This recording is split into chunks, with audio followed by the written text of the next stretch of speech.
Welcome to another exciting episode of the Andre The Beast Crayton Show, where we're going to continue our journey into the craft of being a professional comedian. I'm pleased to have once again on the show local talent, professionals at their craft, Stratton Smith and Val Werner. Welcome back to the show, guys. Thanks, Andre. Thanks for having us. So let's get right down to it, because I had so many questions. I say, look, we got to do a part 2 to this. And first of all, I'd like to thank both of you guys for coming on and sharing your journey into the field. But either one of you guys can answer these questions, so we'll just call it the question and answer. I'm going into the mind of the viewers. What's it like to be a comedian? Either one. You're on the clock. I don't know. I mean, I feel like it's I don't know. It's hard. I feel like it took a while for me to identify as a comedian. I don't know if you can relate with that. Yeah. I've been using like humor as a coping mechanism my whole life. But then like saying like I'm a professional comedian, sometimes it depends on the day. But then it's like you get paid every now and then. But when you say using it as a coping mechanism, explain to the viewers a little bit about that, because I'm not an entertainer. I'm not even going to call you comedians. I'm going to call you entertainers, because that's basically what you are to me as entertainers. But you said you use yours as a coping mechanism. Explain that a little bit. Yeah, I feel like when people share like their traumas with you or their heart upbringings, anything like that, my mind just kind of does a trick to itself. It's like, hey, where can you find the humor in that? And I learned that from a very like early age, being like the youngest child. Like humor was like that was the characteristic I'm going with. But then you notice like, hey, you make people laugh at these things that people usually cry about or they groan about. And all of a sudden you have like this openness like with them, and I've just always been attracted to that from like a really like young age. You say the same thing? You know, I think it is. We've seen each other perform, right? Yeah. It's you do have sometimes a dark humor, and I think it is taking that trauma or things ever. I pay attention to the world constantly, and I look for the funny stories or the funny things that I've seen, and I turn that into the comedy plus things that have happened in my life. But when you say you just focus on something, how engaged are you guys in general when you see each other and into other comedians that come on before? Like you just mentioned something, and why did you say that? He has a little bit more of a dark side. Why did you come up with that analogy? Well, mostly because I've seen his set. I've seen his performance. And just hearing him talk about like he's using it as a coping mechanism, you can really see that in Stratton's comedy. So I think that's why I mentioned it. But we see each other. I mean, there's, in a comedy community like ours, we have places where we go practice, right? And that could be like an open mic, and that's could be a nurturing environment where you go try stuff for the first time. And I call it JV football practice for comedians. Do you guys give each other? Do you guys give each other constructive criticism, or is that taboo?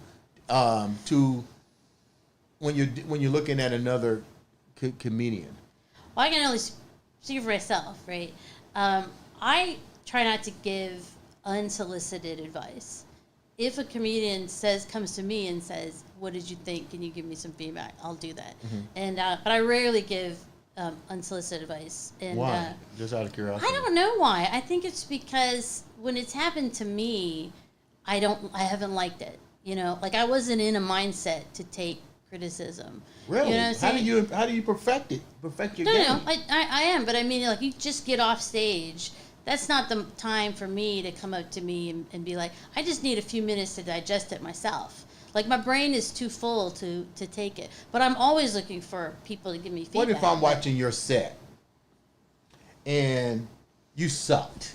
Yeah. And I come up to you and say, man, I wasted $30 on this ticket, man. You sucked. Is there times where you know that you sucked and that criticism was was noteworthy? Oh, yeah. You know every time that you sucked. How's that? And honestly, you can have like a really good set and you still think you sucked. Yeah. I think comics, and I'm thinking broadly, but then I think we're really hard on ourselves. Yeah. Because we have really good shows where we like murder and everything's great. We have jokes and sets that fall real short. But I think you're always like chasing like that. What happens when really you know show. you suck and I come up to you and I say, man, you fucking sucked. It's What do you do? You know, I've had nothing but good.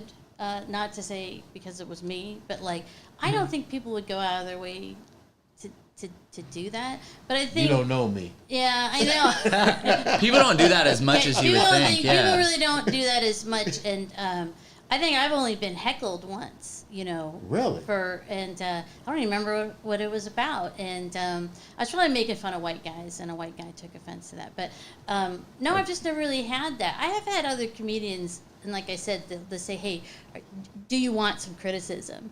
And then I'll be like, "Yes." Or if I'm not ready for it, then I'll say, "Hey, catch me later. I'd love to hear it, but catch me later." Well, how do you learn and grow?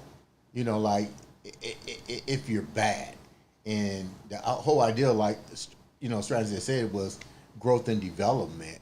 Like, I would think it's cool for another comedian coming to me and tell me, "Hey, man, you might want to work on this." Yeah. Yada yada yada. I think it depends what your relationship with that specific comic is. It's like if it is a person that I know really well and it's been somebody that I've been in the scene with for a little while, I will accept whatever they have to say.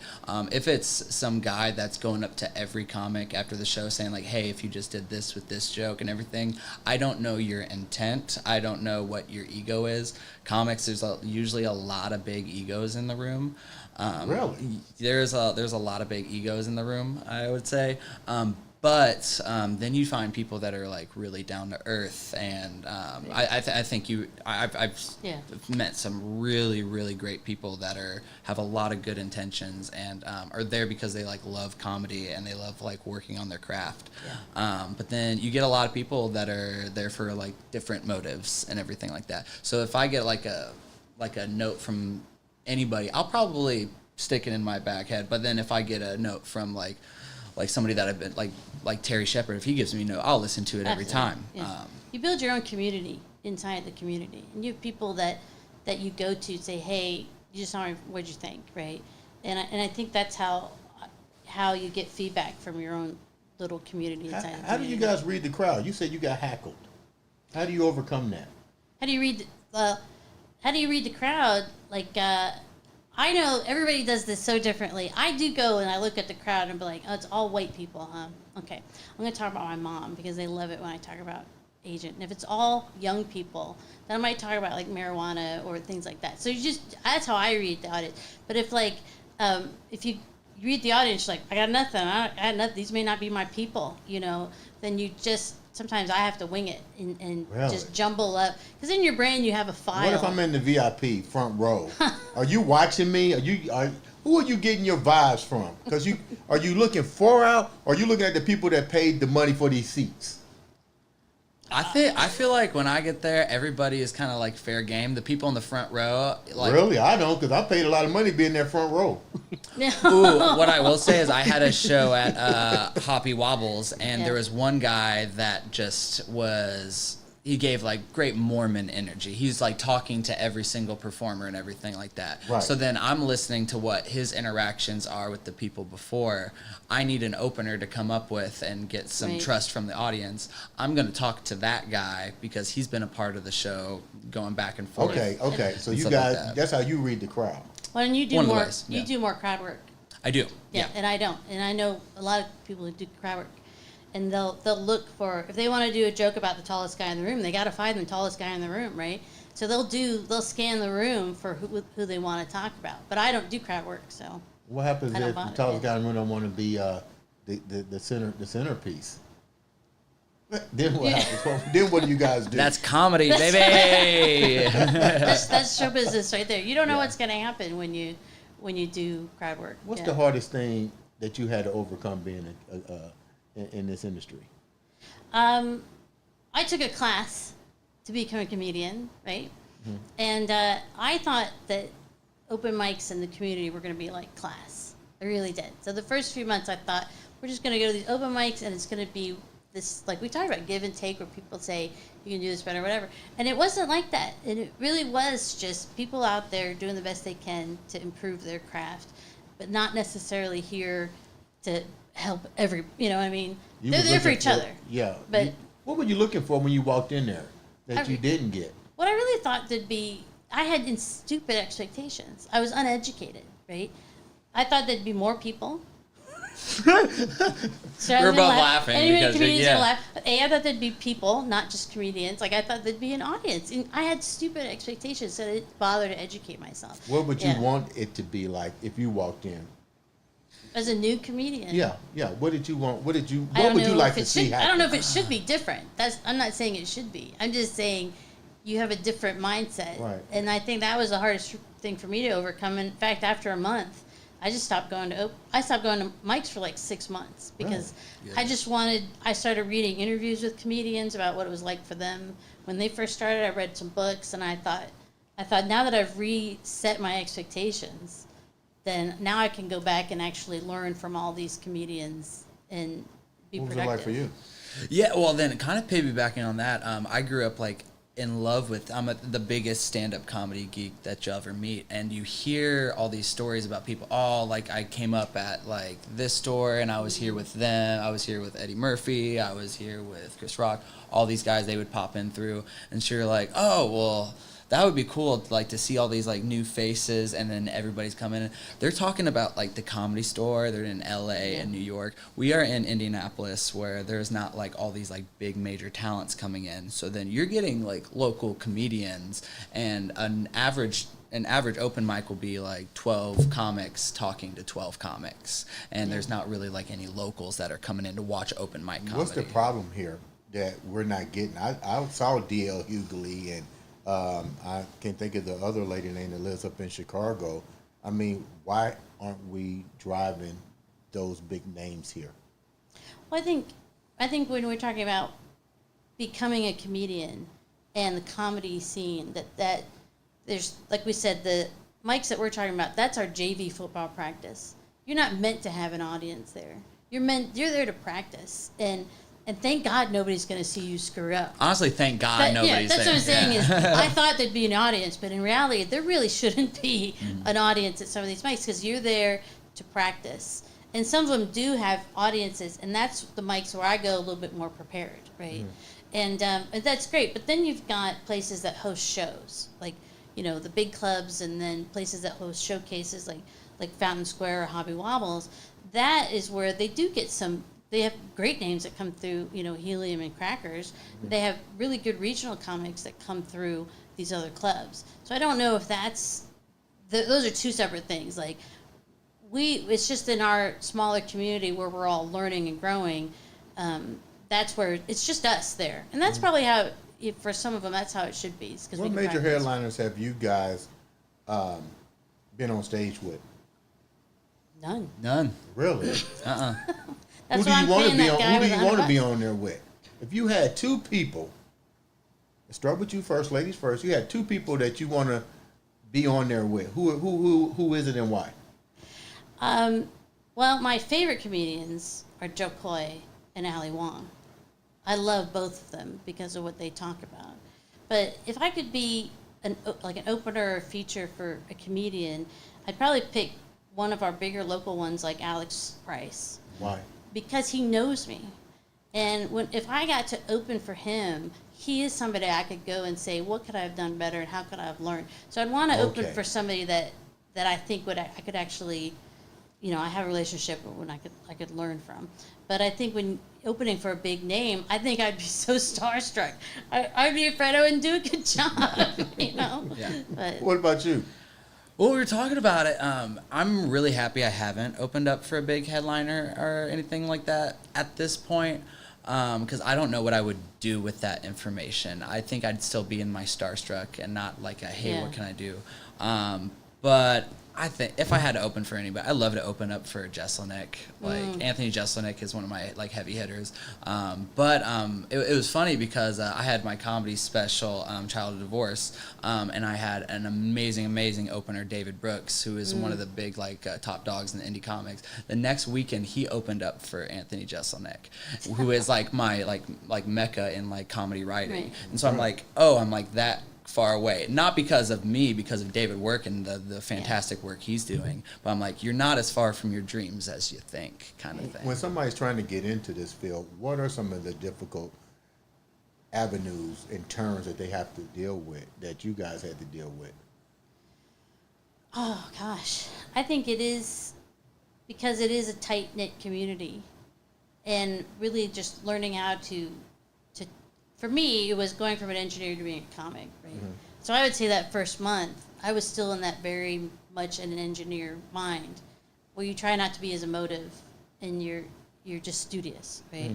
And then I think when I came back, I was like, I can actually be who I am, which is an outrageous extrovert, right? Yeah. And so I think to me is like how to just learn how to be myself in this scene of really strong personalities. That was hard. That was one I think was hard for me. I think the other one was really, finding friends and meeting people, and that's really how you grow as a comedian. Is you learn from other comedians, and then your friends will book you on shows, and then when somebody else sees you on a show, then they'll book you. And A serious network. yeah, it's like, how do you begin? It's like, how do you even begin? And when you get that first show where they're actually paying you money to be there, you suddenly feel that weight of responsibility of like, I was like, people are paying to see me, I better do a really good job. What do you guys think about that? Yeah, no, it's the same thing, that weight of responsibility whenever you're like, oh, I'm getting paid for a show, because a lot of times you have to wait a while before you get to that point. But I don't know, I think my biggest thing was, I think just belonging and fitting in, because I did something that was unique. I come from an improv background, so then I've been performing for like 3 years, and then I get into stand-up. 2 years in, I say, you know what, I'm going to take a big swing. I'm going to have a comedy special. I've been working really hard for this, and I told everybody about it. I got a lot of support from like friends, family, fans. Comics did not support me that much. And How did that make you feel? It definitely, my biggest like spiritual gift that I have in this life is reading energy. And, I remember telling people about it and just kind of like seeing like what their energy was. Definitely felt a lot of loneliness like in the scene. And then I came out with the second special, a lot of loneliness, on the other end. How does this translate to the ego that you was talking about? Because I almost go back to what you said. Is this such a cowboy story where you're on, desperate saddles, that everybody is trying to basically follow their own thing, and the support is, what's it like? Because you just indicated the egos. How bad is the egos in this field? I think it's, I've met some comics outside Indianapolis, right, too, and especially like their World Series of Comedy. And there does seem, I don't know, I'm not going to explain this well, I can tell. So I met a comic that was offended that I didn't know who they were. You see what I'm saying? Like, I introduced myself and I said, hi, I'm Val. And I reached around and he goes, well, you know who I am, right? And I go, no, I don't. I don't know who you are. And it's not like, who were they? well, I'm not Chris gonna Rock. Call, It was I'm Chris not Rock. gonna call anybody out. No. I hate to do that. And so, and I'm a comedy nerd, right? So I did feel bad that I didn't know who they were. But then later on, and I'm like, what is set on that guy to just assume that everybody knows who they are? And he just didn't even continue the conversation with me. You know what I'm saying? Like, because they didn't know who he was. He just literally like wandered away. Now at the same time, you meet comedians that will come up to you and be like, they give you great advice, and they say, I want you to meet this person. They're a great booker, and you need to meet them and whatever. So it's really this mixed bag of people. And I think when you go from the large comedy world in the U.S., you bring that down to Indianapolis, you may have that same mix. I find a lot of the comedians here, they have good intent, right? Like, they want you to do well. It's not a competition where, like, if you do well, I'm not gonna get it. It's not pie, right? Like, we all have our part. But I think that can be sometimes you can have an interaction that's off. I would How say. important is it for you guys to navigate or get to know your crowd? Let me explain to you why I said this. I like comedy, and pretty much am in the front row because I like to support and so forth. And there was one comedian, I won't give her name, she's well known, and it was during the winter in Indianapolis. It gets cold, and we went to this event, front row seats, and she was funny, but she really wasn't that funny, which was surprising, but still support. And I was waiting on her to do almost like D.L. Hughley does. You know what I mean? Okay, you pay an extra $20 or $30 to do a greet and meet. You know what I mean? D.L. was really good with his. He allowed us to present him with, books, or, I had a clothing line, so I gave him some shirts. He was real connected. I felt, wow, this was worth the time and the money, the meet and greet part. But there was the other lady that came. I figured she would do the same. She got off the stage and she never came back. So I went to the manager at Helium, and I said, look, man, I'm nobody big, but I'm paying for the ticket. Hey, I'm Andre The Beast Crayton. Can you ask her to come out and, take a picture? Because I'm sitting there waiting. And, she comes out, and, her husband comes out. So I said, well, who are you? He was like, well, I'm her husband. I was like, dude, is she coming out to take a picture or blah, blah, blah? She went back there and started eating fried chicken. How well are you guys engaged? Because I think if I'm paying money to see you and you want to be known or whatever, engage in your crowd. What's your taking on that?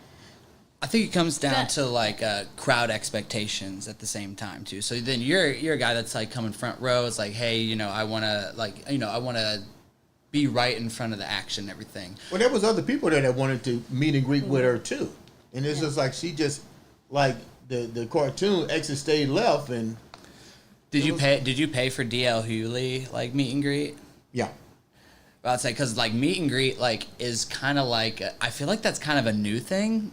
I don't see. There's not a lot of comics that will stay after and talk to them. But the ones that do, it was the best experience because not only did I get to meet DL, but we actually talked. I was good friends with Tammy Pescatelli. Went to her wedding, and we had something in common because he knew her. And it just, for even that brief moment, was special to me. You know what I mean? Yeah. I got my money's worth. I got to meet him. I shared a moment. He knew a person. It just was totally different. So I figured, okay, well, this lady's on the same category as he is. But it was she did her thing and left. I'm excuse my French, what the fuck? I mean, I can only say I wish that I had that problem. That there were fans waiting for me to see. Snaps to it's that, not, yeah. It's not. It's just not where I'm at right now. I'm thrilled that there are people. Don't you think if you guys allowed that kind of setting, what DL said, sometimes it just you don't reinvent the wheel. No. I mean, he did it. So if the egos is so high, why not create a greet and meet so people can know you and support you? I'm thrilled to meet the audience after a show. Absolutely thrilled because I'm stunned that they came to see me. Honestly, I'm every time, and it's I was you guys paid money to be here. I did a show where it shocked me that people paid $20 to be there because that sounds like a lot of money. That is a lot of money. I was so thrilled to stick around and talk to people, and so it would never, like I said, if I was ever big like Joe Coy or Ali Wong, I would still hope that I'm sure they'd get a thrill. I think it's just different for everybody. But right now, where I'm at now, I'm just so excited. The best group of people I met was up at Fort Wayne. And at the beginning of the show, it looked like we weren't going to have that many people in the audience. But then this entire biker gang, they just decided one day, oh, we're going to go see a comedy show tonight. And so suddenly, the whole half of the audience was this biker gang. And at the end of the show, they wanted pictures with every single one of us. It was me and Kevin and Stephen Riley. And I was like, look at us. We're taking pictures with a biker gang. How did it make you feel, though? I loved it, It was a great show. And then getting the chance to meet them and hearing oh, I needed a laugh today. Or I really needed to hear that perspective today. It's kind of what it's all about. No, well, I've said for a while, my least favorite part of comedy is that I don't have enough time to talk with people after. So then I've done like a couple specials. I've done like bunch of shows, but you invite people out, and it's people that you know. Usually it's like your friends, your family, and then afterwards you have like, let's say like 10, 15 people waiting. I would talk to each and every single one of them for 30 minutes about anything they wanted to talk about, but I don't have that time. So then, like you're saying, like somebody went off and like was like hiding in the back or anything, I feel like I would just want to go out and say thank you to everybody, but I never get enough time with the people that I invite. I don't know. Yeah. My last question before we wrap up. What advice, both of you guys, would you give individuals that are trying to get into this line of work? You know, I'm not a pro on stage. I have so much more to go. Absolutely. And to learn. And I learn a lot. And I think what I try to do is I try to be a pro everywhere else that I can be. Mm-hmm. Like, you know, be nice to everybody, give them feedback if they ask, give them support, go to their shows, be on time, be respectful. Those are the things that I can control and be a pro at now, even though I may not be as funny as I can be, as funny as I'm going to be in 10 years from now. Right. But at least I can be good at everything else. And that's my biggest advice is learn the business, learn the secret rules to comedy by asking and watching other comedians and kind of following those little unspoken rules, and you'll learn so much more, I think. Yeah. Go ahead. Yeah, I'd say kindness goes like such a long way, at least in like my realm.